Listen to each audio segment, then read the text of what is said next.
Buenas tardes, estimados participantes. Damos inicio al curso de manejo del paciente post-COVID a cargo del licenciado en enfermería José Luis Miranda Fernández. En unos momentos estaremos por iniciar. Gracias a todos por estar presentes.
Muy buenas tardes, estimados participantes. Es un gusto saludarlos a través de esta plataforma virtual.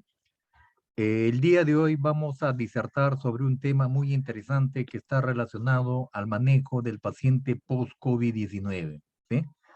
Bueno, de todas las experiencias que hemos podido incorporar a lo largo de todo este tiempo, mire, ya en marzo del 2022 vamos a cumplir dos años, ¿no? Desde que se generó el primer caso en nuestro país, ¿no? Y ahora en diciembre, lógicamente va a ser 2 años desde que se inició esta pandemia, ¿no? En ese país de China, en esa ciudad de Wuhan, ¿no? Hemos visto cómo hemos ido progresando, ¿no? En el cuidado de los pacientes con COVID-19.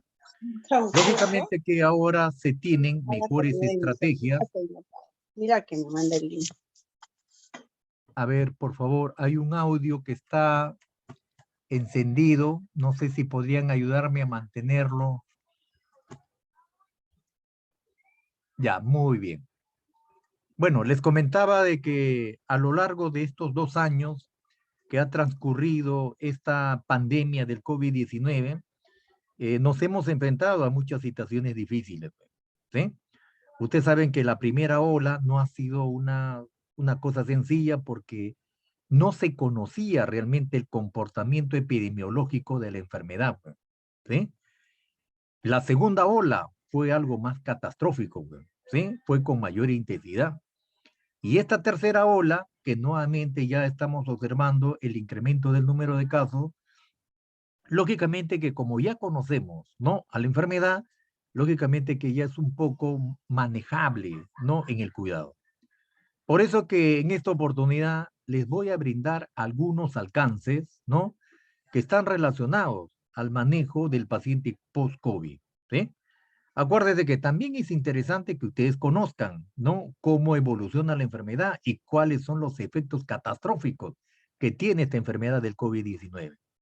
Acuérdense que hasta el momento, la única arma que nosotros podemos utilizar para defendernos de esta enfermedad del COVID-19 son las medidas de prevención.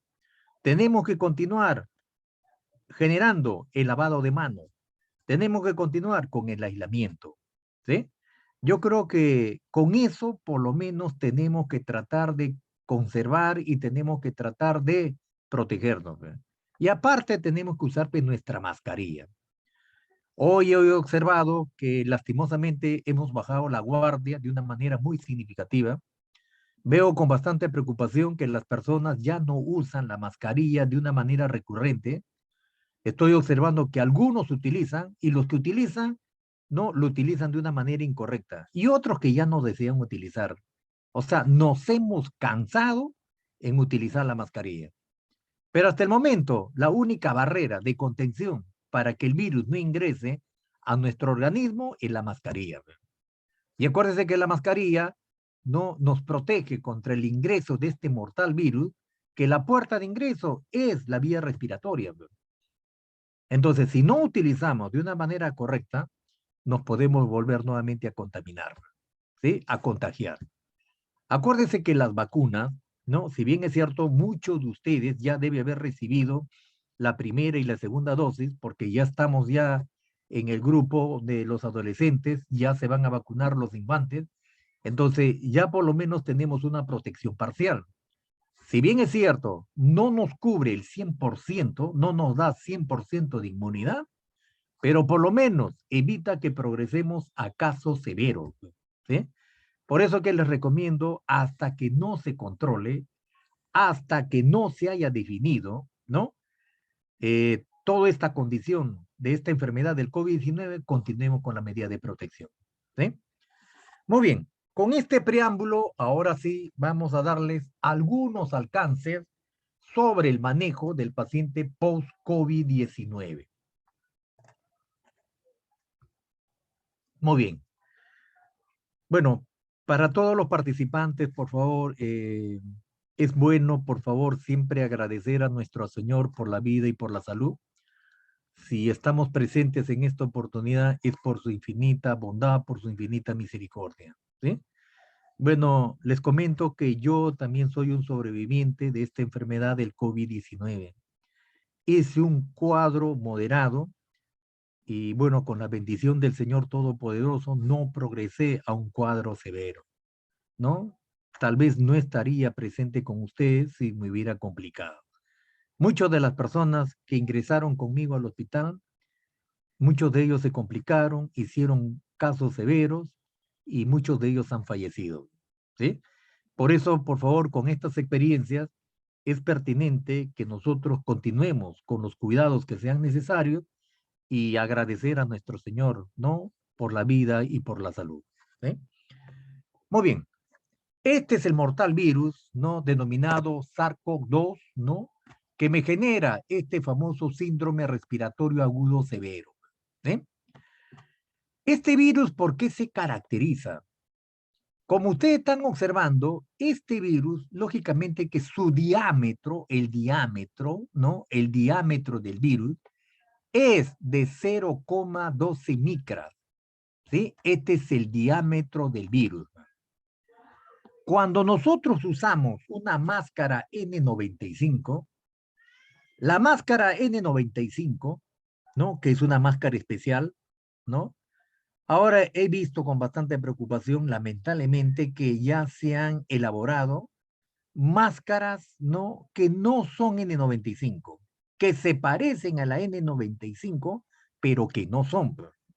Lamentablemente son máscaras N95 artificiales, ¿sí? Porque las verdaderas son las que tenemos en el hospital. Eso sí se conocen como respiradores, ¿no? A veces yo veo que hay personas que están utilizando esa máscara N95, pero se retiran. Entonces no es funcional. ¿Por qué? Porque no tiene las especificaciones técnicas de una máscara, la máscara convencional, ¿sí? La máscara N95 tiene una capacidad, mire, su capacidad de esta máscara N95 puede retener, no puede retener bacterias y virus, no, con un diámetro de 0,1 micra. Por eso que esa máscara es la principal barrera para evitar que el virus ingrese a nuestra vía respiratoria, porque es inferior al diámetro del virus, del SARS-CoV-2. Por eso que esa máscara lo utilizamos en los hospitales y lógicamente que es nuestra principal barrera de contención. Lo único que tenemos que hacer solamente es saber utilizarlo, ¿sí? Porque si no lo sé utilizar, lo contamino o lo manipulo de una manera incorrecta, ya no me sirve, ¿sí? Ustedes han visto que esta variante Delta es una variante demasiado agresiva. Tiene mayor capacidad de propagación. Tiene alto grado de contagio. Acuérdate que al inicio, cuando empezó el virus, ¿no? A propagarse en la primera ola, más o menos el rango de contagio era de 2 a 3 personas. Pero este virus, mire, actual, esta variante Delta, que como tiene mayor agresividad y es más contagiosa, puede contagiar a entre 5 a 8 personas. Inclusive hay reportes hasta 10. Por eso que ustedes han podido observar que cuando llega al hospital pacientes infectados con el COVID-19 es una familia entera. El padre, la madre, los hermanos, la esposa, los yernos, todo el mundo se ha contagiado. Por eso que hay que continuar todavía con las medidas de protección, seguir con los protocolos para evitar contagiarnos. ¿Sí? Porque esta variante Delta, ¿no? Esta variante Delta es la más contagiosa. Hemos visto ya la variante sudafricana, la variante americana, la variante británica, ¿no? Pero esta variante de la India, que se generó esta variante en la India, ¿no? La variante Delta tiene esa mayor propagación. ¿Sí? Muy bien. Como ustedes están observando que este mortal virus, ¿no? La vía de ingreso, preferentemente, ¿por dónde ingresa? Ingresa por la vía respiratoria. ¿A través de qué? A través de estas gotas, ¿no? De estas gotículas, ¿sí? Por eso que cuando la persona estornuda, la persona tose, existe la alta probabilidad de que nos pueda contagiar, ¿sí? También puede ser una transmisión fecal oral. A veces por eso cuando no nos lavamos las manos adecuadamente puede haber esa transmisión fecal oral, ¿sí? Ahora, el detalle está que este virus, lógicamente que esta nueva variante, en la primera ola, ¿no? Lógicamente que el virus ingresaba primero a la vía respiratoria superior y después descendía a la vía respiratoria inferior. Esta nueva variante, lógicamente lo que genera es un descenso vertiginoso a la vía respiratoria inferior. Este nuevo virus, esta nueva variante del SARS-CoV-2, tiene mucha preferencia por el alveolo, sobre todo por los neumocitos tipo 2. Ustedes saben que los neumocitos tipo 2 son los que generan el surfactante, ¿sí? Más o menos aproximadamente tenemos entre 200 a 600 millones de alveolos. El 10% de esos alveolos generan el surfactante. ¿Y para qué me sirve ese surfactante? Ese surfactante me sirve ¿para qué? Me sirve para disminuir la tensión alveolar y facilitar un adecuado llenado volumen de aire al alveolo. Para eso me sirve el surfactante. Y los alveolos, los neumocitos tipo 1, son los que van a intervenir en el intercambio gaseoso. Entonces, ¿qué hace este virus? Lógicamente que este virus rápidamente trata de llegar ¿a dónde? Trata de llegar a los alveolos para generar la replicación del virus. ¿Y a quién me daña? Me van a dañar a los neumocitos tipo 2. ¿Sí? Y fíjate que cuando me dañan el neumocitos tipo 2, me va a generar colapso alveolar. Y por eso que los pacientes lamentablemente tienen un distrés respiratorio severo. ¿Sí? Entonces, por eso que cuando nosotros superamos la enfermedad del COVID-19, acuérdate que el problema es del parénquima pulmonar. Este parénquima pulmonar, el virus que ha hecho le ha inflamado. Y al inflamarle, le ha generado limitación en la capacidad de expansión del pulmón. Por eso que el pulmón se reduce de tamaño. Y como no se expande adecuadamente, no genera adecuado intercambio gaseoso porque no tiene un adecuado volumen corriente. Entonces va a haber un déficit de oxígeno. Y aparte que como tenemos acá el alveolo inflamado, tampoco no va a generar un adecuado intercambio gaseoso. ¿Sí? Por eso que este virus, cuando progresa de una manera significativa, ¿no? Ya ustedes saben que en el primer estadio hay una infección temprana, ¿no? Acá hay la actividad viral. Esta es la fase donde contagia esta persona, ¿no? En el segundo estadio es la fase pulmonar, ¿no? Es una fase mixta donde el paciente puede presentar una neumonía leve que puede progresar a una neumonía severa. El paciente presenta fiebre y también presenta marcadores inflamatorios como es el PCR. Pero ¿dónde está el problema? El problema está básicamente en el estadio 3, donde hay una fase hiperinflamatoria, donde se inflama mi pulmón, se activan los macrófagos, se liberan los mediadores inflamatorios, me lesiona la membrana alveolo capilar y me conduce al distrés respiratorio y me genera infiltrados pulmonares. Por eso que esta fase 3 es la más peligrosa, ¿sí? Y esa es la que tenemos que nosotros controlarlo, ¿sí? Por eso que en esta evolución del virus, esta enfermedad, lógicamente que para que no genere daño, tiene que ser controlado, pues en sus inicios. Por eso que tengo que ayudarlo al pulmón, ¿no? Porque si no le ayudo al pulmón a oxigenar la sangre, lamentablemente las complicaciones son severas y me puede conllevar a la muerte, ¿sí? Muy bien. ¿Cuáles son los efectos del COVID? ¿No? Los efectos del COVID. Ustedes han podido observar que un primer efecto, tanto en hombres como en mujeres, lógicamente que es la alza térmica. Un 84.2% presenta alza térmica. ¿Sí? Alza térmica. Puede ser una hipertermia, lógicamente, ¿de cuánto? Mayor de 39, mayor de 40. Y ustedes han podido observar que una complicación de esta hipertermia son las convulsiones. Acuérdate que tu cerebro, tu masa encefálica, tiene un requerimiento energético del 20%. Y este requerimiento energético, lógicamente, para que tenga ese requerimiento energético, aproximadamente tiene 40% de consumo de oxígeno. Por eso que las células neuronales pueden ser afectadas cuando este paciente con COVID-19 presenta una hipertermia sostenida. El problema es que a veces, cuando se han contaminado en la segunda ola, y también los pacientes que se han contaminado en esta tercera ola, están haciendo temperaturas muy elevadas y pueden complicar, ¿no? Pueden complicar la vida de la persona. Entonces, a veces hay que emplear otros métodos, a veces ni los antipiréticos no hacen efecto. A veces hay que bañarlos a los pacientes para poder generar vasodilatación, porque es una fiebre muy alta, es peligrosa. ¿Sí?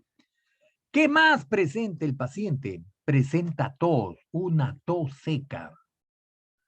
Cuando el paciente presenta tos seca, más o menos el promedio es 73.5%. ¿Qué significa? Significa cuando estornuda, significa que toda la vía respiratoria superior está inflamada. Pero cuando ya tiene tos seca, la vía respiratoria inferior está inflamada. ¿Sí? Entonces, esta tos seca, lógicamente que me está indicando que el virus está generando, ¿no?, este tipo de efectos. ¿Qué más me puede presentar este virus del COVID-19? Me puede generar, ¿no?, problemas cardiovasculares, ¿no?, sobre todo en los pacientes hipertensos. Muchos de los pacientes que tienen problema de hipertensión, acuérdense que el virus lamentablemente busca todos los órganos que tienen receptores CK2.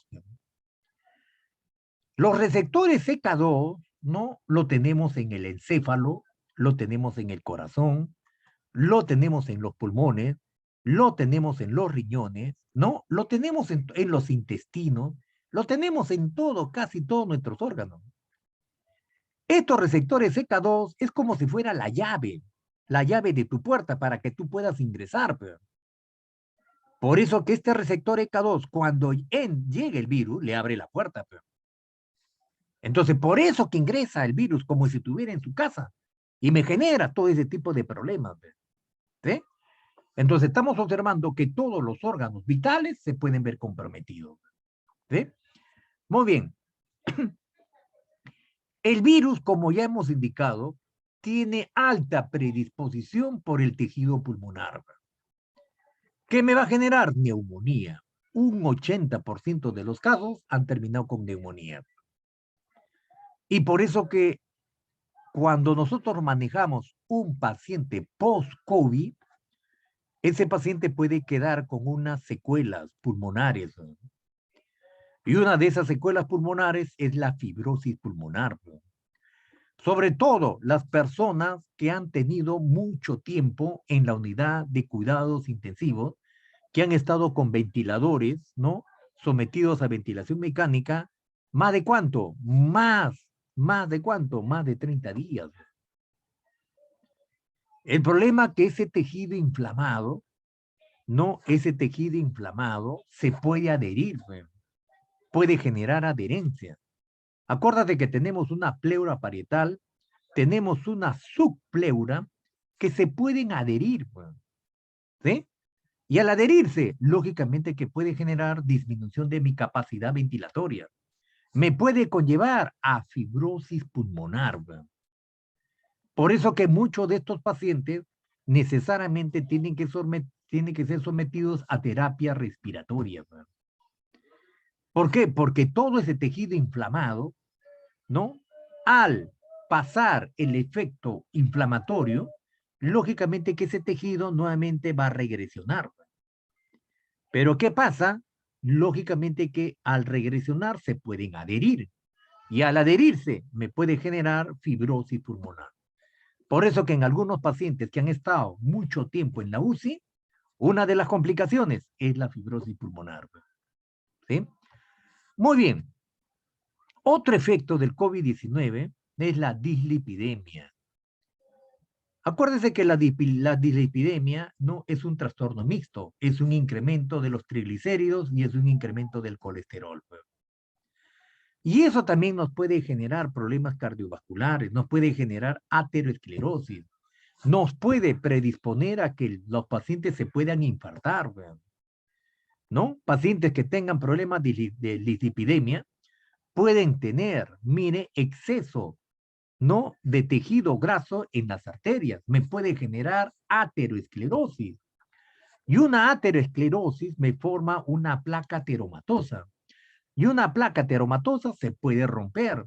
Y al romperse la placa me genera liberación de coágulos o de émbolos de grasa que me puede generar una isquemia, un infarto cerebral o me puede generar un infarto al corazón. Ese es el riesgo que yo tengo, ¿sí?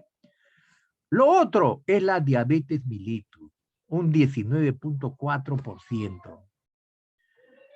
Lamentablemente, ustedes han podido observar todos los pacientes que han llegado, ¿no?, a los hospitales, la gran mayoría eran pacientes diabéticos, eran hipertensos y tenían una obesidad mórbida. Los pacientes diabéticos, el problema es que su carga es muy ácida, ¿no? Entonces, su medio interno, ¿no?, del diabético es ácido. Y el virus, ¿dónde se desarrolla? Tiene bastante predisposición por el medio ácido. Por eso que el diabético se nos complicaba. Lamentablemente, un paciente con diabetes tipo 2, ¿no?, tiene alta carga ácida. Y por eso que el virus atacaba con mayor agresividad. Por eso que me generaba compromiso pulmonar muy alto, 80%, 90% de compromiso pulmonar. Era terrible ese tipo de enfermedad. Entonces, por eso que también tenemos que cuidar, tenemos que controlar la diabetes y tenemos que controlar la hipertensión. Son dos enfermedades no catastróficas. Lamentablemente, nuestro país es un país que tiene alta morbilidad en diabetes como la hipertensión arterial. Tenemos números de casos muy elevados de hipertensos y diabéticos, sobre todo de diabéticos. Dice que más del 70% de la población peruana es diabética. Y la diabetes es lo que me conduce, no, al desarrollo de esta enfermedad. Y eso es lo que nos puede generar complicaciones. ¿Qué más? El otro problema es la enfermedad renal crónica. Frecuentemente, la hipertensión arterial, esta hipertensión arterial me malogra mi riñón. Una hipertensión no controlada me genera una enfermedad renal. Porque acuérdate, puede que ese riñón tiene un glomérulo. Y la presión, ¿no? La presión del glomérulo más o menos es 65%. Cuando le llega exceso de sangre, ¿no? Con alta presión, lógicamente que ese glomérulo que tiene una presión de 65 milímetros de mercurio, se incrementa la presión glomerular. Y por eso que progresivamente me va destruyendo, ¿no? Mi capacidad de filtración glomerular. Y al final, ¿qué hace? Me lleva a una insuficiencia renal. Por eso que es necesario controlar la hipertensión arterial. La obesidad es otro problema. Lamentablemente tenemos una población obesa, ¿no? Este virus, esta pandemia, lamentablemente nos ha generado problemas de obesidad mórbida por el sedentarismo. Y ahorita estamos luchando para controlar los efectos de la obesidad. Porque lamentablemente una persona obesa tiene un factor de riesgo muy alto. Un factor de riesgo coronario muy alto. ¿Sí? Hemos visto, lamentablemente, por donde voy, encuentro muchas personas obesas. Y esa obesidad, lamentablemente, puede generar efectos catastróficos. ¿Sí? Por eso que nosotros, para tratar de evitar que el paciente se complique y pueda superar, necesariamente hay que manejar todo este tipo de factores. ¿Sí? Por eso que ahora lo que están promoviendo son los estilos de vida saludable. ¿Qué tienes que hacer? Descansar bien, reposar, ¿no? Hacer ejercicio, hacer tu dieta, ¿no? Vivir tranquilo, en armonía, evitar el estrés. Yo sé que el estrés es difícil, pero lamentablemente vamos a tener que hacer el esfuerzo, pues no nos queda otra cosa. Porque el estrés, el estado de ansiedad también nos deteriora nuestro estado mental. Y lamentablemente cometemos errores. Por eso que debe haber un equilibrio, ¿sí? Es cuerpo, es mente y es alma. No solamente voy a ver la parte biológica, sino también la parte de la salud mental. Y la salud mental también está deteriorada, ¿sí? Hemos visto muchas complicaciones de esta naturaleza. Muy bien. ¿Cuáles son los efectos detectados en los pacientes, ¿no? Tras la infección del SARS-CoV-2 conocido como COVID-19? Dentro de los efectos generales que hemos visto es la astenia. La astenia en diferentes grados, desde extrema a invalidantes o de moderada a leve. ¿Sí? ¿Alguien me puede indicar qué es la astenia? ¿Qué entiendo por astenia? ¿Qué es astenia? ¿Alguien me puede indicar? Voy a hacerlo por el chat. ¿Qué entiendo por astenia? ¿Alguien desea participar?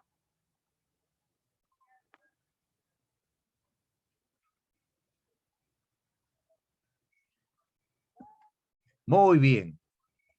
La astenia es la fatiga, ¿no? O la debilidad general. ¿Sí? Pero a veces yo digo, yo me siento débil, yo me siento fatigado. A veces también está en la mente. Está en la mente cómo superar esta condición. Bueno, les comento, cuando yo estuve enfermo del COVID-19, ¿no? En la etapa de mi enfermedad también me sentía débil, me sentía fatigado. No tenía ganas de comer. No tenía ganas de comer. Estaba inapetente, ¿no? Y ustedes saben que si no como y no me hidrato, no voy a generar ATP. ¿El ATP qué es? El ATP es tu energía. ¿Sí? Es el famoso adenosin trifosfato. O sea, es tu combustible para que tú vivas el ATP. Ahora, si no comes, no te hidratas y encima te sientes débil, te sientes fatigado, lógicamente que puedes empeorar más el cuadro. Baja tu sistema inmunológico, baja tu sistema inmunológico. Entonces yo, por ejemplo, ¿qué hice? Bueno, estoy comentando una experiencia personal. No tenía ganas de comer, pero así, sin tener ganas, comía. ¿Qué hice? Necesariamente tenía que comer y tenía que hidratarme. Y tenía que pensar de diferente manera. No me podía sentir derrotado. Porque la enfermedad, si no iba a ser más catastrófica. Pues. Mi tiempo de recuperación iba a ser muy largo. Entonces tenía que hacer terapia. Si bien es cierto, he hecho terapia. Pero el problema era que me podía complicar. Pues. Inclusive podía ser una reinfección. Entonces, lógicamente que lo que tuve que hacer es cambiar de actitud. Le tuve que declarar la guerra al virus, decirle que no me va a vencer. No me va a vencer y no me ha vencido. Y por eso con la bendición del Señor estoy vivo. ¿Sí? Por eso hay muchas cosas que a veces están en la mente. Dice que la mente domina el cuerpo y es verdad. ¿Sí? Y eso es lo que hay que sembrar en nuestros pacientes cuando se sienten débiles, se sienten fatigados, no quieren comer, no quieren nutrirse, no quieren hidratarse, hasta se quieren morir. Entonces hay que cambiarle la manera de pensar. ¿Sí? Muy bien. Otro efecto en estos pacientes tras la infección por este virus del SARS-CoV-2, ¿no? Es la sensación distérmica o febrícula o fiebre. A veces los pacientes decían, no tengo fiebre, ¿no? Tengo calentura. A veces como han padecido tantos días con fiebre, ¿no? Han tenido temperaturas de 1 día, 2 días, 3 días, 4 días con fiebre, 5 días, ¿no? Con puro antipiréticos han estado. Entonces, ¿qué tenían? Tenían esa sensación.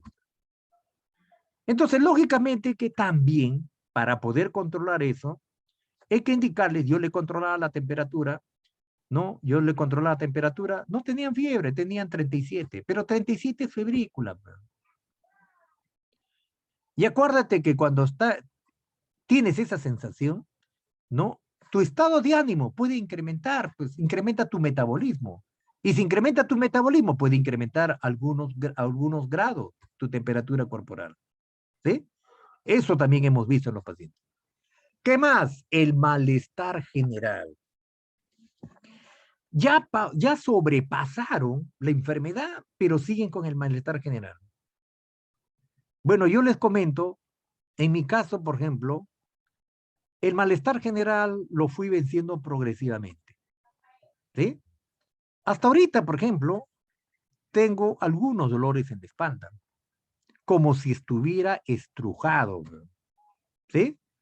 Pese que he realizado mi terapia respiratoria, ¿no? Pero siento que a veces, al inicio, lo sentía como si estuviera estrujado. Por eso que necesariamente tenía que hacer mi terapia respiratoria. ¿Por qué? Porque ya cuando el pulmón se desinflama, tienes que ayudarlo al pulmón a que nuevamente se vuelva a reexpandir. ¿Sí? Tienes que facilitarle que nuevamente se reexpanda. Por eso que tenías que hacer tus ejercicios respiratorios. ¿Sí? Porque lo que yo necesitaba es que ese pulmón se vuelva a reexpandir, que recupere su capacidad de expansión para que me pueda generar un adecuado intercambio gaseoso. A veces, bueno, usted sabe de que lamentablemente este mortal virus no solamente me inflama el tejido pulmonar, me inflama el tejido nervioso. Y ustedes saben que a nivel de los músculos intercostales tenemos el famoso paquete BAN. Las venas, los nervios, ¿no? Venas, arterias y nervios. El famoso paquete BAN. Entonces, los nervios también han estado inflamados. ¿Sí? Y por eso que tú tenías ese dolor de espalda, ¿no? Ese dolor de espalda, ¿sí? Porque ha estado inflamado tus músculos, tus nervios. Entonces, ¿qué tenías que hacer? Hacer ejercicios. Y los ejercicios, la terapia respiratoria es lo que me ha ayudado. Ahora, lógicamente que tengo unas molestias, pero son leves. Ya no era la molestia que tenía anteriormente, porque mi pulmón estuvo comprometido un 40%, progresando a 50%. A Dios gracias, no evolucionó más, porque si no hubiera estado ahí en la UCI. ¿Qué más? Anorexia y pérdida de peso. Entonces, ustedes han visto que el paciente perdió al inicio, perdió el gusto. No sentía, me decía, no siento lo que como. He perdido el gusto, he perdido el olfato. ¿Por qué? Porque estaban comprometidos los nervios, el nervio olfatorio, el nervio glosofaringeo estaba comprometido.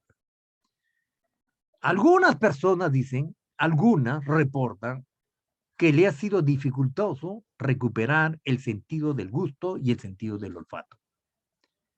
Algunos lo han recuperado rápido, pero otros han demorado, porque no todos responden de la misma manera. ¿Sí? Por eso que a veces el paciente, ¿no? Después de que ha pasado la infección del COVID-19, presentaban anorexia y pérdida de peso. ¿Por qué? Porque si tú no tienes ganas de comer, no vas a ingresar pues, los nutrientes esenciales y vas a disminuir de peso.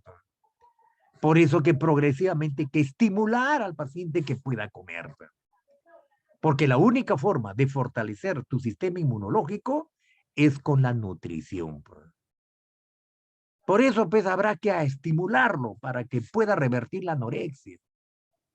Si no lo revierto, lamentablemente ese paciente puede ser un paciente de riesgo. ¿Riesgo de qué? De desnutrición. ¿Qué más? Otros que expresan sudoración profusa. ¿Sí? ¿Por acción de quién? Por acción del sistema nervioso neurovegetativo. Algunas personas expresaban de que después de la enfermedad transpiraban demasiado, presentaban escalofríos. ¿Sí? ¿Y eso por qué? Porque han estado activos. Acuérdate que este mortal virus ataca a las fibras presinápticas y postsinápticas. Y posiblemente han estado generando este tipo de condiciones. ¿Qué más? Otros efectos que se han detectado en estos pacientes tras la infección del SARS-CoV-2 han sido las enfermedades tromboembólicas venosas. Hay pacientes que lamentablemente han estado presentando enfermedades, ¿no? Trombosis, ¿no? Trombosis venosas profundas. Acuérdate que muchos de los pacientes han tenido que recibir, ¿no? Enoxaparina. ¿Por qué? Porque estaba alterado su factor de coagulación, ¿no? Entonces, lastimosamente, muchos de ellos, para evitar la formación de coágulos, y esos coágulos pueden generar un tromboembolismo pulmonar, han tenido que recibir, ¿no? Tratamiento con enoxaparina. Pero algunos, pese a haber recibido, lógicamente que han desarrollado estas enfermedades tromboembólicas venosas. ¿Por qué? Porque ya tienen esa predisposición. ¿Qué más? Algunos han debutado con accidentes cerebrovasculares, ¿no? Sobre todo isquémicos. ¿Por qué? Por estos coágulos o por estos embolomas. Otros han padecido cardiopatía isquémica, ¿no? Porque también tenían ese factor de riesgo. Otros han padecido síndrome posttrombótico. Otros han padecido hipertensión pulmonar tromboembólica. Entonces, todo está relacionado a la formación de estos coágulos. Por eso que era importante hacerme este examen, que era el famoso dímero D, para saber cómo están mis factores de coagulación, ¿sí? Para saber si tenía riesgo de presentar este tipo de alteraciones. Lamentablemente, a medida que vamos envejeciendo, tenemos el factor de riesgo se va incrementando. A mayor edad, mayor riesgo. Y si encima tengo problemas cardíacos, peor aún, me puedo complicar más. Muy bien. ¿Hasta acá alguna pregunta? Confírmeme si hay alguna pregunta hasta acá. ¿Alguna duda? ¿Alguna inquietud? Lo pueden hacer a través del chat o pueden también activar su audio. No sé si hay alguna interrogante hasta acá. Confírmenme.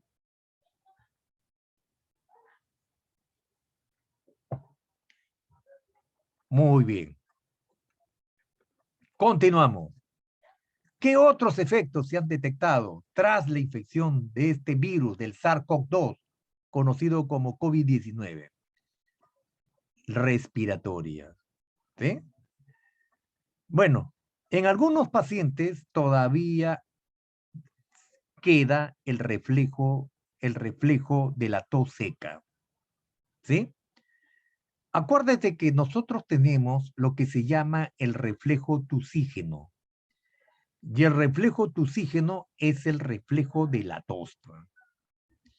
¿Y para qué toses? Toses para eliminar las secreciones, ¿no? Acuérdate que tus bronquios, ¿no? Toda tu vía respiratoria, tu tráquea, ¿no? Tu bronquio, tus bronquiolos, ¿qué generan? Generan la producción de moco. ¿Y el moco para qué sirve? Sirve para lubricar toda tu mucosa, ¿sí? Porque si no, todo estaría seco. Acuérdate que cuando ingresa el flujo de aire, a través de tu vía respiratoria, ¿no?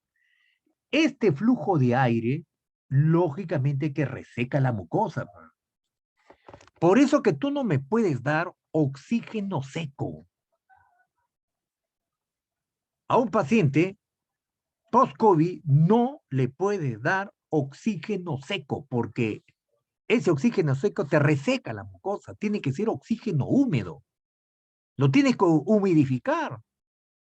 Hasta con el ventilador mecánico también tengo que humidificar. ¿Sí? Porque si no me va a generar ese estímulo de la tos, pues ese reflejo de tos. Y lamentablemente en algunos pacientes ha quedado estimulado ese reflejo de tos. Es como una tos irritativa. ¿Sí? Esa es una secuela también del COVID-19. ¿Sí? Yo también al inicio tenía la tos. ¿Sí? Pero ¿cómo lo he ido superando? Con infusiones de agua tibia.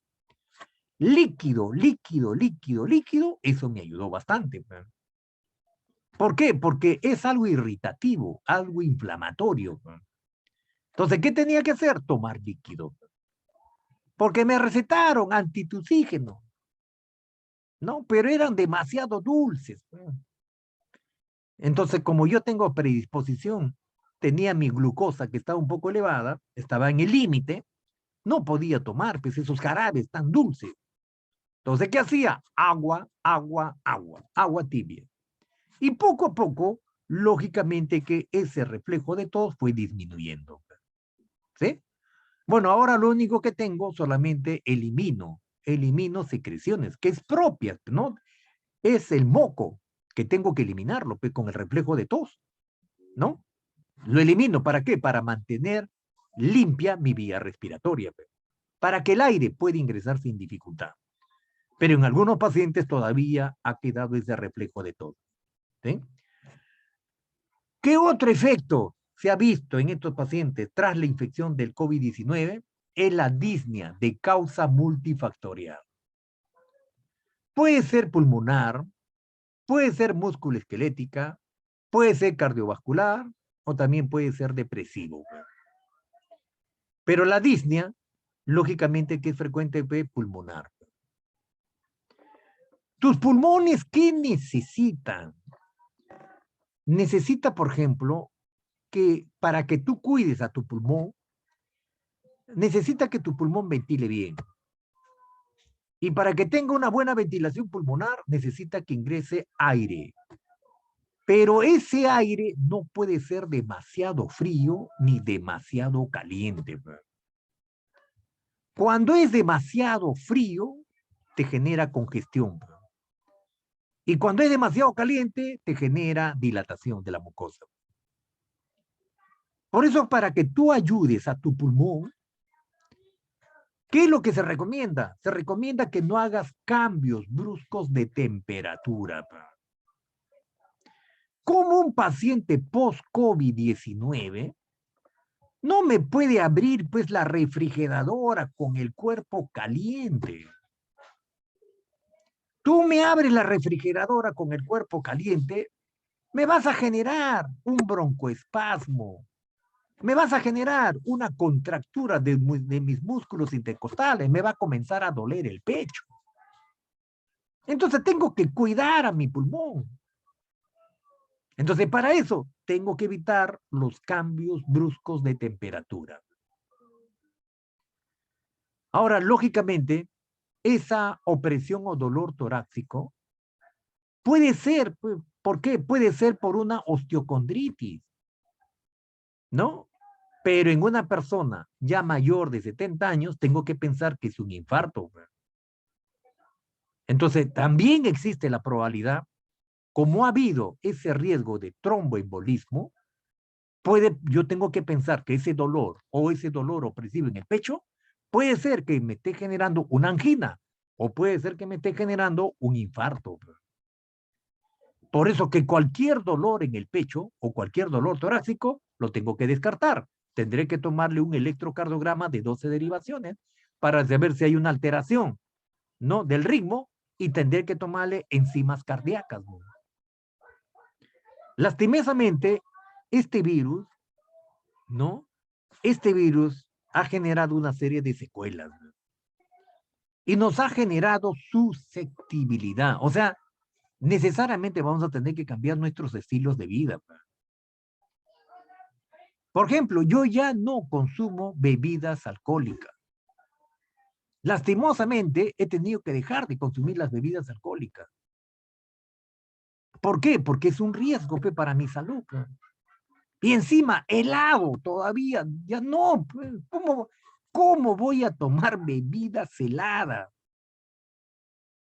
Entonces eso me congestiona más, me predispone más. He tenido que hacer fuerza de voluntad para ya no ingerir bebidas alcohólicas frías.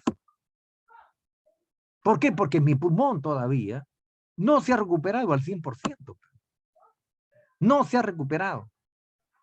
Entonces, necesariamente, si yo quiero seguir viviendo, tengo que yo ayudarme, yo mismo me tengo que ayudar. ¿Sí? ¿Qué más se han observado en estos pacientes? Laringoespasmos, ¿no? Se han observado broncoconstricción, ¿no? ¿Por qué? Porque todo tu árbol bronquial durante la etapa de la enfermedad ha estado inflamada. ¿Y qué de esa predisposición? Por eso que tengo que evitar elementos, ¿no? Por ejemplo, no puedo tomar alimentos con alto contenido de cítricos, ácidos, no puedo. Porque me puede generar una respuesta inflamatoria. Ese laringoespasmo, esa broncoconstricción, ¿es por qué? Por la liberación de leucotrienio, por la liberación de histamina. Entonces tengo que evitar los alimentos altamente condimentados. Me he tenido que acostumbrar a una dieta blanda, bajo en condimentos, bajo en cítricos, porque me puede generar este tipo de trastornos que es el laringoespasmo y la broncoconstricción. ¿Qué más se han observado en estos pacientes? Desaturaciones bruscas y transitorias. A veces mi saturación, bueno, les comento que llegué hasta una saturación de 90, un poco menos de 90, ¿no? Y ahora mi saturación está en 97. He recuperado mi capacidad funcional pulmonar. Pero eso es por lo que yo me he propuesto. Lamentablemente, la terapia física te puede ayudar, puede contribuir, pero todo está en tu fuerza de voluntad que tú quieras hacerlo. Porque si no hay fuerza de voluntad, no vamos a poder lograr. Todo te van a recomendar, todo. Pero todo está en tu persona que quieras controlarlo. Y por eso es que a los pacientes les hablamos de esa manera. Pero a veces cambia el estilo de vida a una persona. Ahora que ya pasó el COVID, que ya se sanó del COVID, a ver, dile, señor, usted me prometió que iba a bajar de peso. Ha vuelto nuevamente, bajó de peso, sí, por la enfermedad, pero nuevamente ya ha vuelto a la obesidad. Nuevamente está fumando cigarro. Nuevamente está consumiendo bebidas alcohólicas. Entonces yo digo, ¿dónde está lo que usted prometió en un inicio? Y lamentablemente ustedes saben que no podemos volver a contaminar. Por eso que en muchas cosas en realidad a veces los pacientes no colaboran, no contribuyen. A veces es por desconocimiento o es por su actitud mental. Lamentablemente saben que les hace daño. Saben que les hace daño, pero no quieren cambiar de actitud. Quieren volver nuevamente a lo mismo. Regresar nuevamente a lo mismo, lo que hacían anteriormente. Disfrutar de la vida, me dicen. Pero yo creo que tu pulmón es un órgano vital. No podemos arriesgarnos a tener una nueva enfermedad, una nueva reinfección, porque lastimosamente ese pulmón se queda desvitalizado. Tu pulmón ya no queda al 100%. Lastimosamente ya no queda. Después de esta enfermedad ya no queda al 100%. Baja su capacidad pulmonar del 100, baja al 90. Una nueva reinfección te bajará a 80. Y así sucesivamente. Y encima, si tienes alguna enfermedad agregada, que puede ser una expectoración continua, una hemoptisis o EPOC. EPOC, ¿qué es? EPOC es enfermedad pulmonar obstructiva crónica. Si ya desarrollas esas enfermedades, lastimosamente, tu capacidad pulmonar va a disminuir significativamente. Ustedes saben que este virus nos predispone al EPOC, al EPIC, a la fibrosis. Son enfermedades restrictivas y obstructivas. El EPOC es obstructivo. La fibrosis es restrictiva porque me limita mi capacidad de expansión pulmonar. Y cuando mi pulmón no se expande adecuadamente, no va a poder generar un adecuado volumen corriente. Y no me va a limitar el intercambio de gases. Por eso que hay que cuidar a nuestro pulmón hasta donde sea posible. ¿Sí? Muy bien. En relación a los efectos no otorrinolaringológicos, ¿qué se ha visto? Dolor de garganta, disfagia, boca seca, afonía, disfonía, otalgia, actas y congestión nasal. Y todo esto, ¿por qué se ha presentado? Por una respuesta inflamatoria de este mortal virus de mi vía respiratoria superior. ¿Sí? Ustedes han visto que, lastimosamente, a medida que hemos ido superando la enfermedad, ¿no? Hemos quedado así a veces con un problema, en algunos hemos visto que tienen problemas de la deglución, ¿sí? Problema de la deglución, ¿sí? Otros tienen boca seca, ¿sí? Y hay que estar hidratándolo constantemente. Otro, afonía o disfonía. ¿Por qué? Porque este virus puede atacar, ha atacado a las cuerdas vocales, a toda tu vía respiratoria superior y ha descendido a la vía respiratoria inferior. Donde se ha alojado, ahí ha generado una respuesta inflamatoria. Por eso que lo único que tenemos que hacer es solamente tratar de revertirlo, pero con las terapias que nos han indicado. ¿Sí? Tu terapia respiratoria, ¿no? Y tu dieta y tus cambios en los estilos de vida. ¿Qué más? Los otros efectos detectados tras la infección del COVID, los problemas cardíacos. ¿Qué se ha reportado? Palpitaciones, hipotensión ortostática, pacientes que están debutando con hipertensión, miocarditis, pericarditis, inflamación del pericardio, inflamación del miocardio, taquicardias, bradicardias y síncope. Lamentablemente, en muchos de los casos hemos visto que sí, los pacientes no han tenido este tipo de problemas. Todo este tipo de alteraciones se pueden controlar, ¿no? Se pueden controlar. Hay algunas cosas que va a requerir tratamiento médico. Lamentablemente es así, pues. Si ya estoy debutando con hipertensión, tengo que tomar mis antihipertensivos, ¿sí? Si está palpitando mi corazón, también tendré que manejar ese tipo de palpitaciones, porque puede ser que estas palpitaciones sean frecuentes. También voy a tener que tomar medicamentos, ¿sí? Por eso que es necesario identificarlas para evitar que nos generen complicaciones. Dentro de las osteomusculares, ¿qué efectos hemos tenido? artralgias, mialgias, calambres, contracturas en reposo, dolor de espalda, esto es lo que yo tengo, atrofia y debilidad muscular. Porque acuérdate que este mortal virus ha atacado también a nuestro tejido muscular. ¿Sí?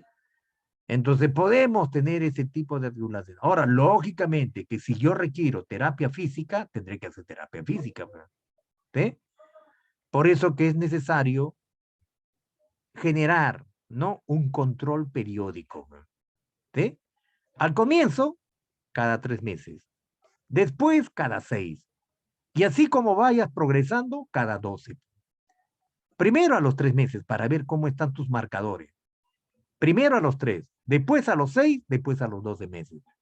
Y ya después, como vayas evolucionando, vas espaciando tu régimen.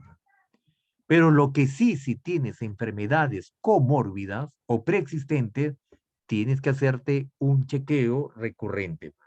¿Sí? Dentro de los efectos digestivos que hemos visto, dolor abdominal, náuseas, vómitos, diarrea, dispepsias, intolerancias, pirosis, que es la sensación de quemazón, ardor en el estómago, flatulencia. Este mortal virus también ha inflamado la mucosa intestinal, ¿sí? Y se ha presentado cada una de esas características, ¿sí? Y dentro de las endocrinológicas hemos podido ver la desnutrición, la pérdida de peso y de la masa muscular, hiperglicemia de estrés, diabetes, disfunción tiroidea, ¿no? Hemos visto problemas de alteraciones electrolíticas, hidroelectrolíticas. Entonces, por eso que tenemos que tener controles recurrentes, ¿no?, en la primera fase, para evitar y tratar de corregir algunas alteraciones primarias y que no progresen alteraciones secundarias. Dentro de los neurológicos, anosmia, problema de ¿qué? Del olfato, ¿sí? La diugexia, que es la alteración del sentido del gusto. Eso es lo que hemos tenido en los pacientes con COVID, que en algunos ha demorado, ¿no?, en superarlo. Cefalea, debilidad, confusión, crisis comiciales, temblores, alteración de la marcha, falta de concentración, quejas de la memoria, porque hay algunos que decían que no recuerdo, ¿no?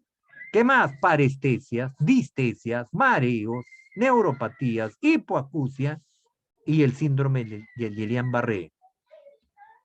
Entonces, frecuentemente todas las terminaciones nerviosas han sido afectadas. Por eso que este virus, lamentablemente, ha atacado, ¿no?, a muchos de nuestros órganos principales. Y por eso que nos ha dejado parte de esta secuela. Y dentro de las psiquiátricas, de las alteraciones psiquiátricas que ha dejado este virus, está la depresión.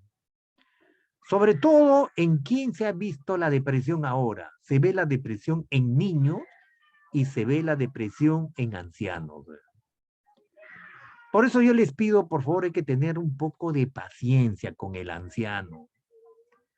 A veces el hijo tampoco ya no tiene paciencia. El hijo, la hija ya no tiene paciencia. ¿Sí? Y a veces cometemos errores. Acuérdense, por favor, todos vamos a llegar en un momento, no a la edad adulta.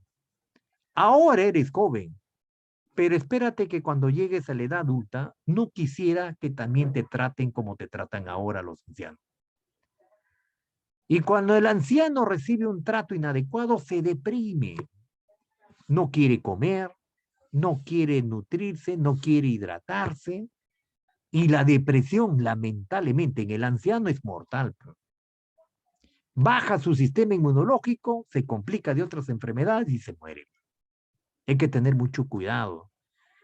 Hay ancianos que se han salvado del COVID, han superado el COVID. Pero cuando llegan a su casa ya no tienen. Los hijos al inicio no se dedicaban, pero ahora ya no se dedican. Se perdió la armonía. Entonces hay que ayudarlos también desde el punto de vista psicológico, hay que ayudarlos. ¿Sí? Acuérdense que nuestros padres tienen un tiempo de vida y que hay que tratar de ayudarlos. porque se pueden complicar. ¿Qué más? La ansiedad. Otro factor que hemos visto, la ansiedad en las personas jóvenes. Lamentablemente hemos visto muchas personas que han superado la enfermedad del COVID-19, han perdido el trabajo, ¿no? Ha habido muchos problemas, ¿no? Con el trabajo. Y lamentablemente el estado de ansiedad genera algunas complicaciones, ¿sí? ¿Qué más? El estrés postraumático, ¿no? Un paciente que ha tenido miedo a la muerte, paciente que lamentablemente se ha recuperado, pues ha superado, pero ya pues, lo superó. Entonces hay que mantenerlo. El insomnio. Bueno, yo sí les comento que he reducido mi tiempo de descanso. Antes descansaba 8 horas, ahora ya son 6 horas y a veces 5 horas, ¿no? Aparentemente, yo no sé si es efecto del COVID, pero ha reducido mi tiempo de descanso. Y a veces ya no puedo descansar más. Me perturba. Entonces, ¿qué hago? Ese tiempo lo utilizo para la lectura. ¿Sí? Lo utilizo para la lectura. Entonces, mi tiempo lo estoy invirtiendo bien. Ese tiempo que ya no lo dedico al descanso, bueno, será para la lectura. Estoy haciendo acción de compensación, pues. Y yo mismo me tengo que ayudar. Y ya cuando tengo necesidad de descansar un poco más, bueno, ya descanso, ¿no? Es una autorregulación mental, como dicen los psicólogos. Entonces yo mismo tengo que poner de mi parte para poder superar, pues, este estrés que he tenido, ¿no? El temor a la muerte. Entonces eso poco a poco se puede lograr. ¿Qué más? En relación a los efectos renales que se ha podido establecer, ha sido el daño renal agudo. ¿Secundario a qué? A una tubulopatía proximal. Acuérdate que hemos tenido problemas inflamatorios a nivel del glomérulo, a nivel del tubo contorneado proximal, del tubo contorneado distal, del tubo colector, se ha inflamado, por eso que ha generado glomerulopatía, ¿no? Ha generado una serie de problemas de tipo renal. Entonces, esas cosas, lógicamente, que se pueden controlar, ¿sí? Hay que ver cómo está mi tiempo de creatinina, cómo está mi creatinina, cómo está la urea, cómo está, ¿no? Mi glucosa. Tengo que hacer un perfil para saber cómo está la función renal, sobre todo cómo está mi creatinina, ¿sí? Bueno, lo que yo he tenido ha sido una insuficiencia renal, ¿no? Grado 1. No sé si tengo que hacerme exámenes para ver si he progresado a grado 2, ¿no? Si la enfermedad ha afectado en algo mi función renal. Eso también es necesario. Muy bien. ¿Quiénes son los pacientes con factores de riesgo, ¿no? Que nosotros los consideramos pacientes post-COVID que pueden generar una reinfección o que se pueden complicar. ¿Quiénes son? Los pacientes de mayores de 60 años. Todo paciente mayor de 60 años ya lo tengo que considerar como factor de riesgo, ¿sí? Son pacientes que se pueden reinfectar, son pacientes que se nos pueden complicar. ¿Qué más? Los pacientes crónicos, pacientes con enfermedad cardiovascular crónica, pacientes con enfermedad pulmonar crónica, pacientes con enfermedad neurológica, pacientes con hepatopatía crónica, pacientes con enfermedad renal crónica, pacientes con diabetes. Mire, todas estas enfermedades se pueden controlar, pero todo depende del seguimiento y control, ¿sí? Todo depende del seguimiento y control. Como son pacientes post-COVID y son mayores de 60 años y padecen estas enfermedades, necesariamente tengo que hacer pues, un seguimiento. Estas enfermedades cardiovasculares crónicas, por ejemplo, la hipertensión arterial, lo tengo que controlar. Porque sabemos que la hipertensión arterial me puede generar daño renal, me va a generar insuficiencia cardíaca congestiva. Entonces tengo que hacerle seguimiento. A veces las personas no se controlan la presión o se lo controlan cuando se acuerdan Y lo peor, que no toman medicina. Por eso que en realidad hay que hacer bastante salud pública. Cuando llegan a la emergencia, con una hipertensión descontrolada, señor, ¿qué pasó? No tomó la medicina. ¿Y hace qué tiempo que no toma la medicina? Hace una semana. ¿Usted es su hijo? Sí. ¿Y usted no se preocupa por su papá? No, él vive solo. ¿Cómo vas a dejar a un anciano solo? Ese anciano que vive solo, lastimosamente, no toma la medicina, no tiene una dieta adecuada. Ese anciano se va a complicar, se va a complicar. Y encima lo he visto que el anciano va solo al hospital a su consulta médica. No entiende lo que le dice el médico, no entiende. Entonces, ¿qué pasa? No hay control. Por eso que se desarrolla todo este tipo de enfermedades. Lastimosamente se vuelven crónicas. Entonces, no hay seguimiento, no hay control y estos pacientes se nos complican. ¿Qué más? La obesidad. La obesidad hemos visto que ahora ya hay sobrepeso y hay obesidad mórbida. Pacientes que tienen un índice de masa corporal mayor de 30, mayor de 40. Y la obesidad te va a generar una serie de trastornos. Entonces es peligrosa la obesidad, por eso hay que controlarla. La desnutrición también es otro problema post-COVID. A veces lamentablemente tenemos que estar sometidos a una dieta. Si no hacemos dieta, tenemos ese factor de riesgo elevado. ¿Qué más? Los grupos de riesgo, ¿quiénes son? Pacientes inmunodeprimidos, pacientes oncológicos, pacientes trasplantados, mujeres embarazadas, grupos de riesgo. Por eso que estos factores, estos pacientes identificados con alto riesgo, necesariamente tienen que seguir seguimiento. ¿Sí? Al comienzo, después de que pasé este cuadro agudo, bueno, me hacía seguimiento el médico, me hacía seguimiento la nutricionista, me hacía seguimiento el psicólogo, ¿no? Todos preguntaban cómo estaban. Pasó un mes, pasó 2 meses, 3 meses, ya se olvidaron. Entonces, de todo lo que ellos me han recomendado, lógicamente que yo tengo que continuar. La recomendación tengo que yo seguirla, ¿no? Ya me indicaron qué hacer, entonces ahora lo único que tengo que hacer es cumplirlo. Porque no todo el tiempo van a estar pendientes de mí, porque también hay otros pacientes que requieren. Entonces ya depende mucho de nuestra persona para poder hacer lo que se tiene que hacer. ¿Ah? Muy bien. Y hemos visto que también los pacientes con factores de riesgo pueden reingresar, se pueden complicar, ¿no?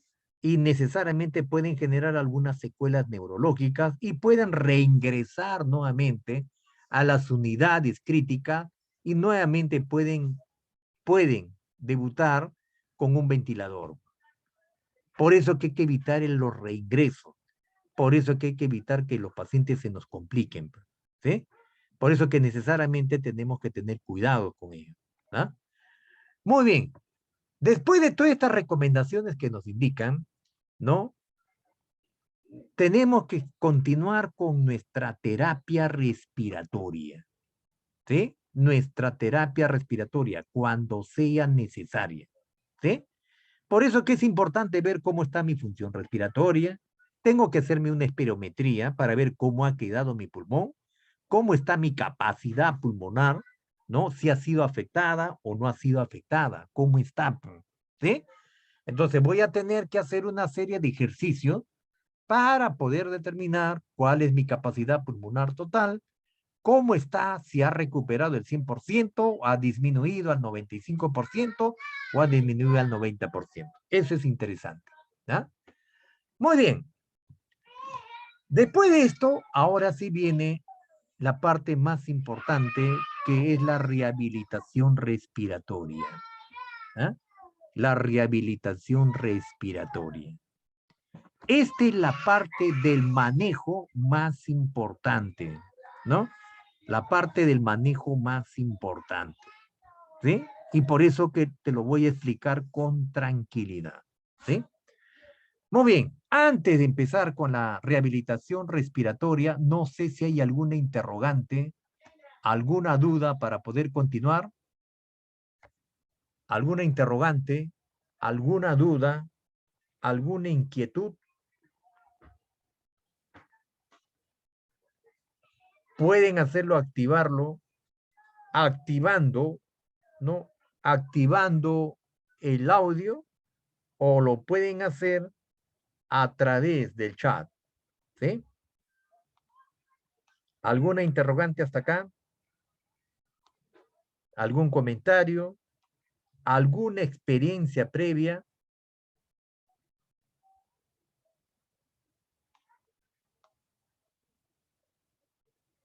A ver, vamos a ver el chat. No hay preguntas en el chat. Muy bien. Lo único que sí te pido, por favor, si tuvieras alguna duda, alguna inquietud, alguna experiencia personal, sería pertinente comentarlo, ¿sí? Porque han habido cosas positivas y también han habido cosas negativas, ¿sí? ¿Y qué es lo que queremos? Lógicamente hay que evitar las cosas negativas y fortalecer las cosas positivas, ¿sí? A veces hay muchas cosas que lo hemos aprendido de nuestra propia experiencia de vida, ¿sí?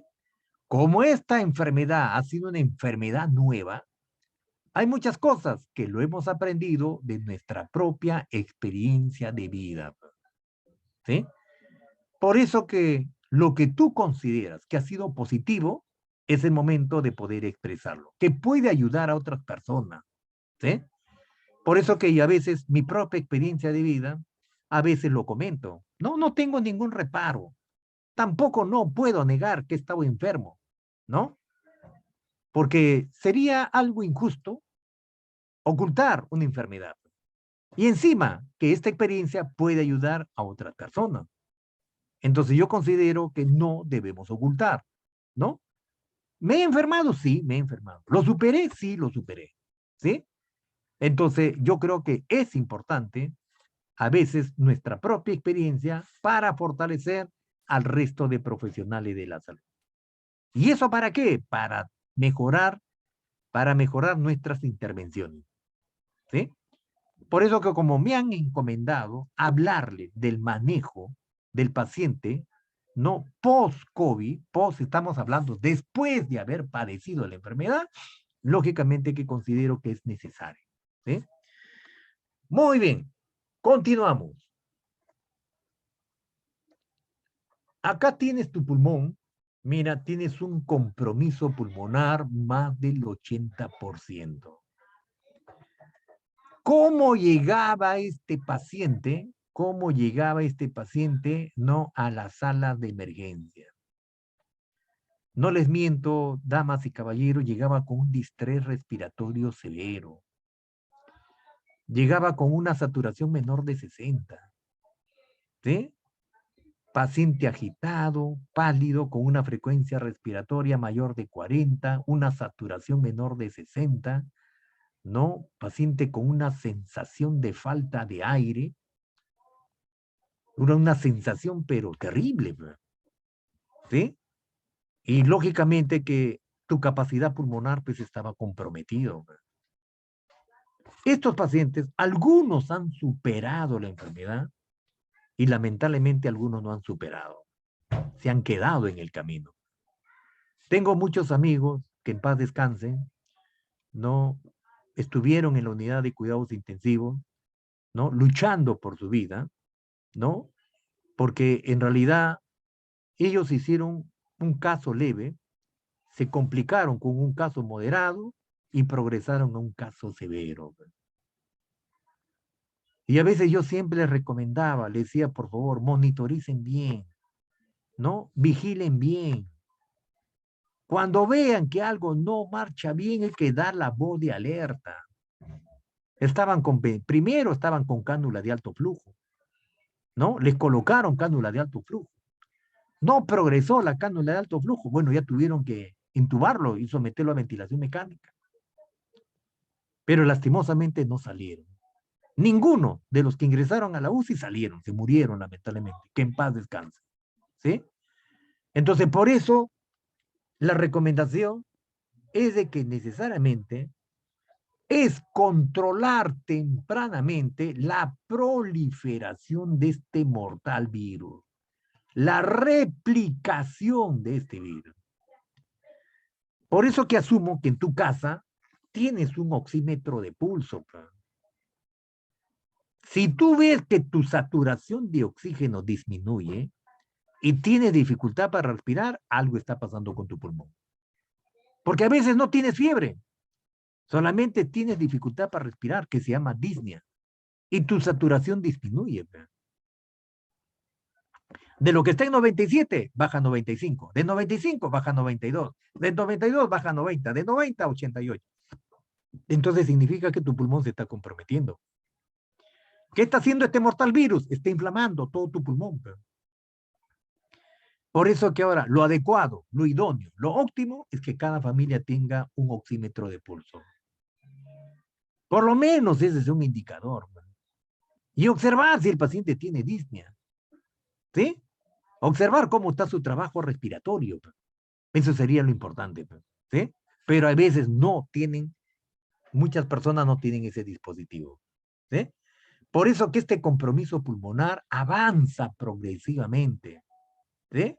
Avanza, sobre todo, ¿dónde inicia? En las bases pulmonares. Después se va al lóbulo medio, después se va al lóbulo superior, y rápidamente progresa con este compromiso. ¿Sí? Por eso que en esta terapia de medicina física, dice que la medicina física y rehabilitación es una especialidad médica que ayuda a recuperar la funcionalidad de una persona que ha sido deteriorada como resultado de una enfermedad, trastorno o lesión.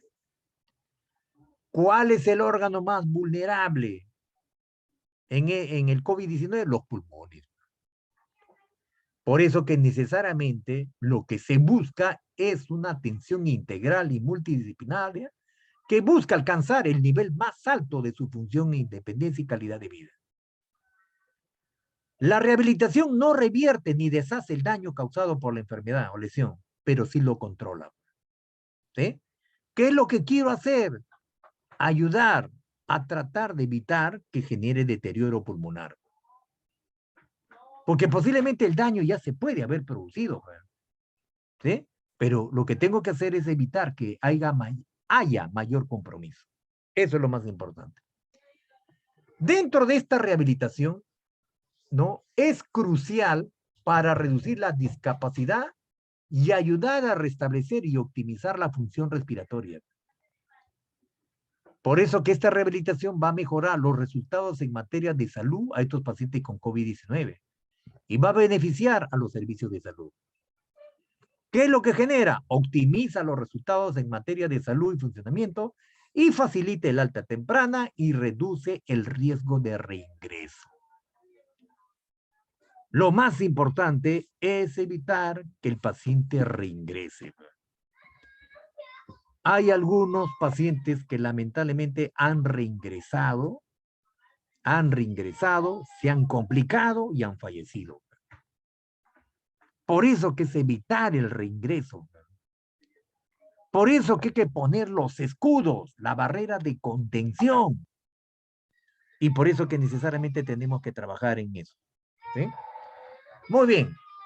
Como ustedes están observando, las posibles consecuencias clínicas, ya hemos visto, ¿no? Que puede afectar al músculo esquelético, puede afectar a nuestro corazón, puede afectar al pulmón, puede afectar al sistema tegumentario, ¿no? Y también a la parte cognitiva. ¿Sí? En muchos de los casos, lógicamente, lo que hemos podido observar en estos pacientes post-COVID-19 es la fatiga. La fatiga ha sido intensa antes del COVID, pero después del COVID todavía tienen fatiga. Y ustedes han visto que después que uno ha padecido el COVID, bueno, yo les comento que cuando comencé a deambular post-COVID, ¿no? A las 2 semanas, después de haber padecido la enfermedad, caminaba y sentía la sensación de falta de aire. ¿Sí? Yo decía, pero nunca he sentido esa sensación de falta de aire, como si hubiera hecho un ejercicio extremo. No sentía. Pero era que el problema que mi pulmón todavía, si bien es cierto, ya había superado la infección del COVID-19, pero todavía quedaba los rezagos de la enfermedad. Porque poco a poco ese pulmón se va a ir recuperando la distensibilidad pulmonar.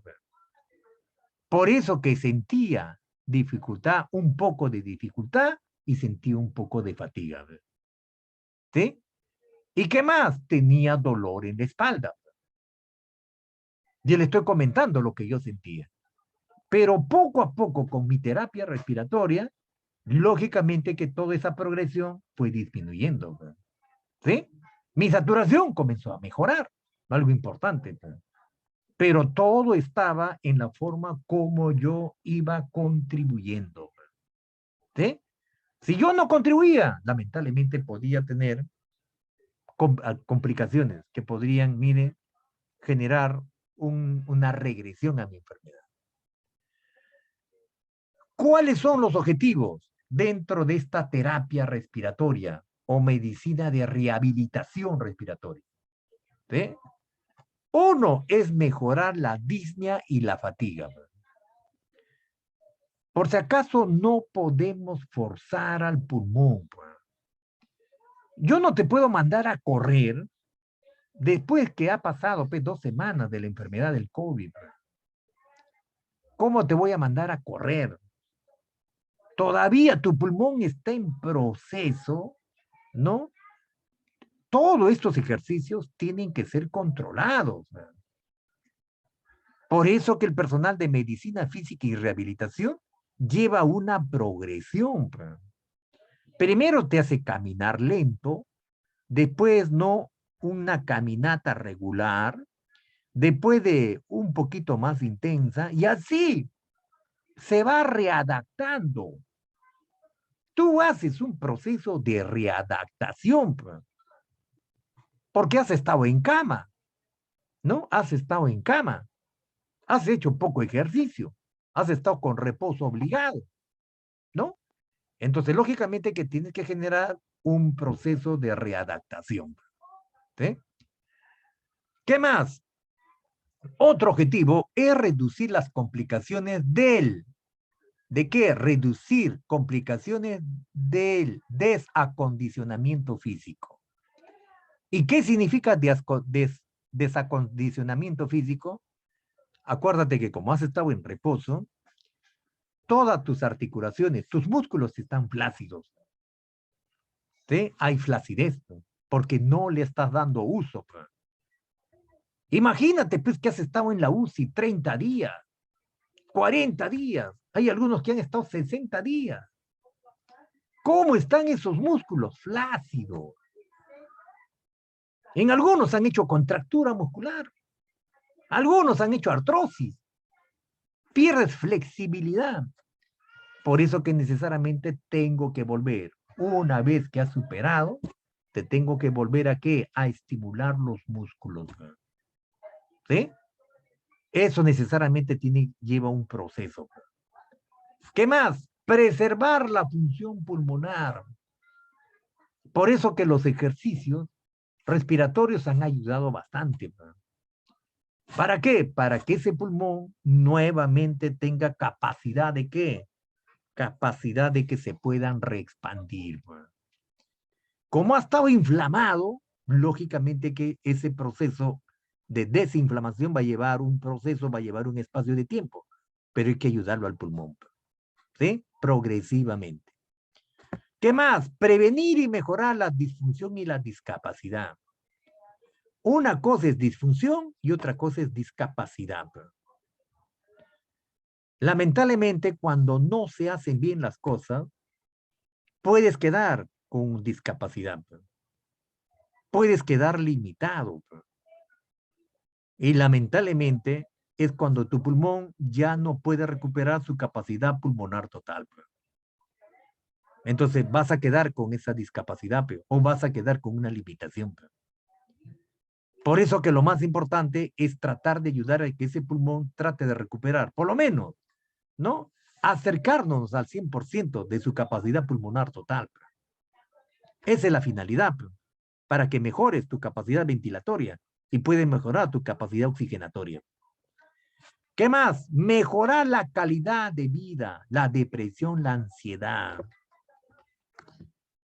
Acuérdate que cuando uno está ansioso, ¿no? Y eso es lo que me pasaba a mí.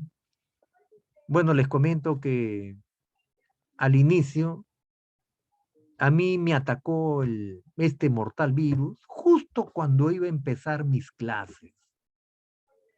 Bueno, les comento que yo soy profesor universitario. Y justo me atacó cuando iba a empezar mis clases. Mi preocupación era cómo desarrollar mis... Estaba enfermo, pero estaba pensando cómo hacer mis clases. Entonces, lamentablemente tuve que tomar una decisión y decir que yo no podía, un pulmón inflamado, y encima no desarrollar una actividad como la que estoy haciendo ahora, ¿no? Esforzarme, porque ahorita me estoy esforzando, ¿no? Entonces, era darle más trabajo a mi pulmón. No podía, ¿no? Tenía que hacer reposo de voz. Necesariamente me recomendaron, profesor, usted no puede dictar clase. Por lo menos un mes. Pero mi necesidad era grande. Decía, Dios mío, ¿cómo hago? Tengo que dictar clase, si no, ¿de qué vivo?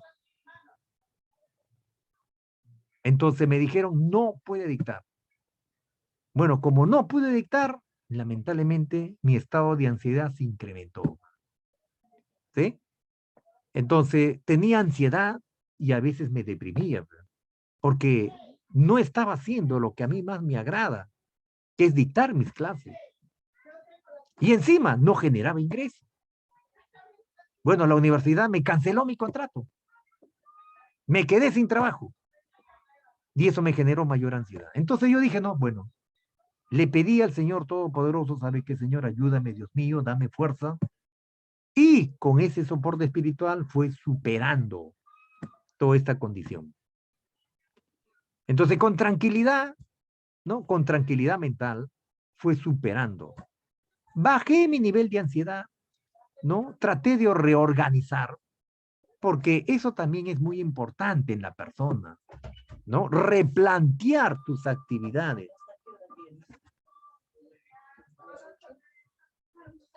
Replantear. Por eso que eso se llama la resiliencia. Entonces yo dije, no, yo no me voy a quedar, ¿no? Con el problema. Tengo que superar el problema. Por eso les digo, por experiencia personal, todo está en nosotros. Para mejorar la calidad de vida tienes que poner mucho de tu parte. Para superar la depresión, la ansiedad, tienes que poner de tu parte. Y tenemos que pensar que todo tiene solución. En los momentos más difíciles de tu vida, tienes que pensar que hay solución. Y por eso que agradece al Señor, ¿no? Dile gracias, Dios mío, por la vida, gracias por la salud, gracias por darme oportunidad de vida. Tienes que tener soporte espiritual. Y les comento que eso me ha ayudado y hasta ahora me ayuda. Y con eso he podido solucionar muchos problemas. Entonces es la capacidad de resiliencia que nosotros tenemos que tener. Por eso no te sientas derrotado. Porque el virus te puede volver a atacar cuando tú te sientes derrotado, ¿no? Cuando tu organismo se siente débil, fatigado, el virus te ataca más, ¿no? Por eso que tú tienes que poner de tu parte. Y eso es lo que hice. Por eso que les cuento todas estas experiencias de vida. ¿Qué más? Tratar la disfagia y los problemas de comunicación. Bueno, al comienzo yo les y les comentaba que tenía, ¿no?, esa disfagia y tenía afonía. Y yo me preocupé porque decía, Dios mío, mi herramienta de trabajo es mi voz. No puedo quedar con esa disfagia, con esa afonía. ¿Qué hago? Tenía que superar eso. Entonces, con tratamiento, lógicamente, que con bastante líquido, ¿no? Con bastante líquido y evitando, ¿no? Evitando alimentos no cítricos y alimentos que me podían generar daño, lo he ido superando. Al comienzo me preocupé, porque yo afónico no puedo dictar una clase. Imagínense pues que ahorita si estuviera afónico, ¿qué te voy a poder brindar todo lo que te estoy brindando? No podría. Pero tengo que agradecer al Señor que sí me ayudó a superar todas estas condiciones que padecí a raíz de esta enfermedad. ¿Y qué más? Mejorar las deficiencias cognitivas. ¿Cómo se mejoran las deficiencias cognitivas? Con la lectura. Con la lectura. ¿Sí? Con la lectura, porque nuevamente tú tienes que reactivar la parte cognitiva, ¿no? Tienes que activar tu encéfalo, tienes que reactivar tu sinapsis. Tus neuronas han estado aletargadas, han estado sin actividad, poca actividad, pues ahora nuevamente tienes que recuperar. Entonces con la lectura, tú lo puedes lograr eso. Por eso que todo esto nosotros lo vamos a lograr, puede ser a largo plazo, no a un corto plazo, ¿no? Pero lo que tenemos que hacer es tratar de evitar disminuir las hospitalizaciones, reducir el tiempo de estancia hospitalaria y limitar la dependencia de los servicios médicos. En realidad lo que requiere la población es bastante educación. Necesita fortalecimiento. Por eso que yo recomiendo que los hospitales de primer nivel, ellos son los que deben generar este proceso de la atención primaria de salud. En nuestro país, ahorita la herramienta es fortalecer la atención primaria de salud. Tenemos que fortalecer la promoción y la prevención. Si nosotros hubiéramos trabajado bien el primer y segundo nivel en esta pandemia, posiblemente los efectos no en nuestro país tal vez lo hubiéramos controlado. Pero como no hemos manejado bien el primer y segundo nivel, lastimosamente las cosas se agravaron. Y ustedes han podido observar todo lo que ha sucedido a nuestro alrededor. ¿Sí? Muy bien. En este programa de rehabilitación respiratoria, es un programa integral y multidisciplinario que incluye el entrenamiento aeróbico, entrenamiento de fortalecimiento, de ejercicio respiratorio, terapia de lenguaje, ¿no? Y complejo oral facial o terapia ocupacional, según la condición de cada paciente, por lo que este programa es individualizado.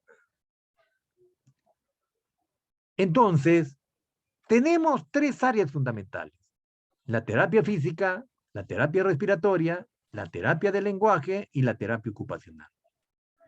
Son 4 áreas que tenemos que observarlos, ¿sí? Y dentro de la terapia física está mejorar los reflejos óseos musculares. ¿Por qué? Porque hemos estado mucho tiempo, pues, ahí en cama.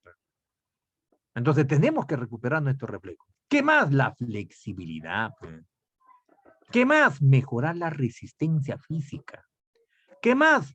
Fortalecer, ¿no? El fortalecimiento muscular.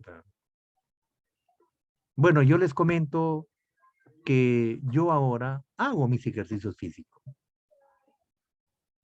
A Dios gracias, dispongo de una trotadora y hago mis ejercicios físicos. Lo hago interdiario, ¿sí? Estoy manteniendo mi peso corporal, ¿no? Porque llegué antes que me enfermara, tenía sobrepeso, ¿no? Tenía sobrepeso. Entonces, ¿ahora qué he hecho? Lógicamente que siguiendo este programa de terapia física, mi peso, lógicamente que ha disminuido de una manera significativa. Entonces, ahorita ya me siento cómodo, ¿no? Tengo más energía, ¿no? Ya no tengo ese desgano, ya no tengo esa pereza, ya mi estado de ánimo ha mejorado. Les comento que pesaba hasta un poco más de 90 kilos, ¿no? Yo debería pesar, mi peso normal es 70, ahorita estoy en 75. Entonces, estoy llegando casi al peso óptimo, pero todo ha sido en base a esta terapia física, ¿sí? Y ya esa trotadora es mi amiga, me ayuda mucho, ¿sí? Por eso que es importante el ejercicio físico. ¿Eh? ¿Qué más? Y dentro de la terapia respiratoria, me enseñaron a fortalecer y a estimular el diafragma. ¿Qué más? Me enseñaron a fortalecer la musculatura accesoria. ¿Qué más? A mejorar mi patrón ventilatorio. ¿Qué más? A mejorar la amplexación torácica y la higiene bronquial. Hacía mis ejercicios respiratorios, inspiratorios, expiratorios, ¿no? Fortalecía mi diafragma, mis intercostales, ¿no? Una serie de ejercicios. Y en realidad que han sido muy buenos. Y con la bendición del Señor, lógicamente que he mejorado mucho. Tengo mi capacidad ventilatoria casi como lo que tenía al inicio. Mi saturación ha mejorado, lógicamente que ha sido muy buena la terapia. Y en lo que es la terapia de lenguaje, lógicamente que el lenguaje de voz y de deglución, ¿no? Ya no tengo afonía, ya no tengo problema de la deglución, y lógicamente que ya ahora sí lo único que hago es cuidar mi voz, porque esa es mi herramienta de trabajo. ¿Sí? Y la terapia ocupacional, lógicamente que es desarrollando cualquier actividad que me genere distracción. ¿Y cuál es mi distracción? Dictar clases. Esa es mi mejor distracción, ¿no? Y haciendo otro tipo de actividades que lógicamente que me ayudan y contribuyen a la economía del hogar. Entonces, este tipo de actividades considero que sí son necesarias, ¿sí? Son fundamentales. ¿Ah? Muy bien, por eso que el equipo, este equipo multidisciplinario, está constituido por el médico rehabilitador, por el licenciado en terapia física, el licenciado en fisioterapia cardiorrespiratoria, el licenciado ocupacional, no, la licenciada en psicología, la licenciada en nutrición y el médico neumólogo. Mire, en realidad, eso es la forma como se debería trabajar. No podemos trabajar de una manera desorganizada. Tiene que haber un equipo de trabajo multidisciplinario. Cada uno de ellos aporta, de acuerdo a su área, aporta lo que sea necesario para superar. Por eso que siempre se está promoviendo el trabajo en equipo. ¿Sí? Y el trabajo en equipo es lo más importante. ¿Sí? Es lo más importante. Siempre en el hospital le digo, trabajemos en equipo. Hagamos unión de esfuerzos. El paciente es uno solo. Entonces, no lo fragmentemos al paciente. Porque viene la psicóloga, no dice ya, yo solamente voy a ver la parte psicológica. Viene la nutricionista, yo solamente voy a ver la nutrición. Pero no me pregunta a mí por qué el paciente no quiere comer. Pero. Solamente hay que cambiarle de dieta. Ya me cambian de dieta, pero no saben por qué no quiero comer. No saben por qué no deseo comer. No me preguntan. ¿No? Entonces tiene que haber integración del trabajo, tiene que ser integrado y sostenido, ¿verdad? Para que dé resultados. ¿Verdad? Por eso que en los hospitales dimos, hagamos un solo puño. Hagamos un solo puño. Entonces con eso, nosotros sí podemos no lograr. ¿Sí? Entonces este programa, lógicamente que busca el acondicionamiento físico, que ya les he manifestado, La educación es importante, ¿sí? Porque si yo no educo a mi paciente, lastimosamente ese paciente no me va a ayudar. ¿Qué más? La fisioterapia respiratoria, el soporte psicosocial y la nutrición. Estas son las esferas, ¿sí? Entonces, los niveles de evidencia de la eficacia de la rehabilitación respiratoria, según el American, de la Sociedad Americana del Torácica, que indica entrenamiento de piernas, evidencia, entrenamiento de brazos, evidencia, entrenamiento de músculos respiratorios, evidencia B, educación y fisioterapia, evidencia B, apoyo psicosocial, evidencia C, ¿no? ¿Cuáles son los beneficios? Disminuye la disnea, evidencia. Calidad de vida relacionada con la salud, evidencia. Recursos económicos, evidencia B. Supervivencia, evidencia C. Entonces, como ustedes están pudiendo observar, no solamente es la parte biológica, sino también se ve todo el componente psicoemocional. Por eso que la familia juega un papel muy importante. La familia es importante en la recuperación, en la conservación de los pacientes COVID para evitar el reingreso. Por eso que la familia tiene que estar entrenada, tenemos que preparar a la familia para decirle que participe en este proceso de rehabilitación. A veces pues, yo tengo que trasladar al paciente, ¿no? Al paciente post-COVID lo tengo que llevar al hospital o lo tengo que llevar a sus sesiones de terapia física. ¿Sí? Tengo que alimentarlo, tengo que nutrirlo, tengo que hidratarlo, tengo que darle su tratamiento farmacológico. La familia es algo importante. ¿Verdad? Por eso que cuando se le dice, señora, ¿usted se va a hacer cargo del paciente? ¿Usted está en capacidad para hacer? No, me dice, no. ¿Está segura que no lo puede? No, me dice, así como estoy, no. Para hacer todo lo que me piden, no. Entonces mejor que se quede, pues, que se quede en el hospital. Pues. Ya tendrá que ir pues, a un albergue. Pues. Porque si no le van a hacer en su casa todo lo que se está indicando, entonces no va a funcionar. Pues. No va a funcionar, lamentablemente. Entonces, ¿qué se requiere? Se requiere entrenar y capacitar a la familia. ¿Sí? A la familia. Muy bien, estimados jóvenes, ¿no? Hemos hecho un pequeño reencuentro de todos estos aspectos, ¿no? Fundamentales, ¿no?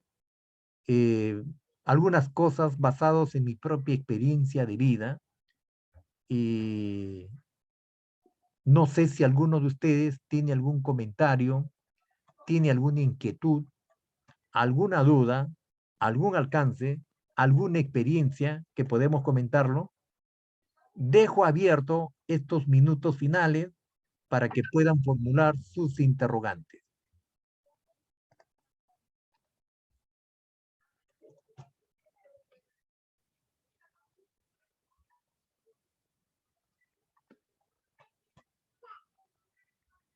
¿Algún comentario?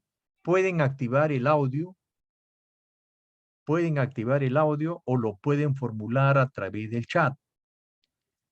¿Algún comentario, alguna duda, alguna experiencia, alguna recomendación? Bueno, yo les he tratado de dar todas las recomendaciones que a mí en su momento me lo entregaron. Y lo estoy compartiendo con bastante satisfacción con ustedes. ¿Sí?